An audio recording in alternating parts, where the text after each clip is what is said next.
mentioned that your parents, they're from different backgrounds, right? One is Taiwanese, Yes, is that correct? Yeah, so my dad is Taiwanese, my mom is Chinese or from mainland China. Okay. But ethnically, same ethnic group, it's just different countries. Yeah. Got it. Okay, I got it. But you were born in Guam. You put that in the book. You were born in Guam. Then you grow up in Southern California. You go to school in New England and in England, in the UK. And then you have an area of expertise in like Latin culture.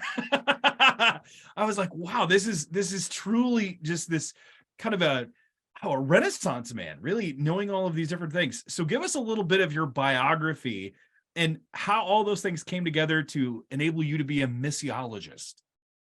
Yeah. Well, I mean, I didn't choose where I was born, but I think it's always cool that I think it's cool that I was born in Guam, which is U.S. territory, but it's on the other side of the Pacific Ocean. So it's on the other side of the international date line. So the nickname is Where America's Day Begins. So I'm a natural born U.S. citizen, but it's closer to Asia. So I just feel like this is part of my identity, you know. I always identified with the Pacific Islands. And I technically, Taiwan, which is where my dad is from, is a Pacific Island as well. And so I grew up going to those places. But because I grew up in Southern California, you know, the Latino culture is part of me as well, because, you know, the LA just has so many Latinos, and Southern California does. And so I got interested in that culture as well. And of course, I did my upper studies, second master's degree in the University of Edinburgh in Scotland, and then PhD or at Oxford University. They actually call it D.Phil. So just it's the same thing, Doctor of Philosophy, but I don't know why Oxford says D.Phil instead of because they're Oxford. Yeah, they have to have the cool title. That's just Oxford. It's how it goes. It's insider language. So whenever you hear someone say D.Phil, it's like, oh, that's Oxford. Yeah.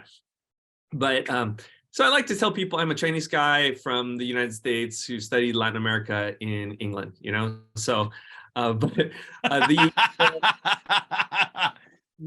Latino part was also an interest because of social justice. I remember when I was studying at Gordon-Conwell, I was there from 98 to 01.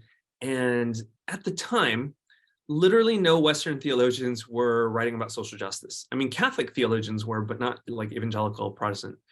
And so I found in Latino evangelicals the social justice drive. You know, I was reading people like Rene Padilla, Samuel Escobar, Orlando Costas, who I eventually did my D.Phil on Costas. And they have something called holistic mission or misión integral. And so these guys are the ones who convinced John Stott of this. And John Stott was the architect of the Lausanne Covenant. So the whole Lausanne movement is sort of based on this holistic mission, which is from the Latino evangelicals. So I was just fascinated by this trend, and because Latin America didn't have a fundamentalist modernist controversy, so they didn't like rip apart, you know, evangelism and social justice. They've always been holistic, and so I feel like, or rather, they've always been more biblical. Yeah. That way.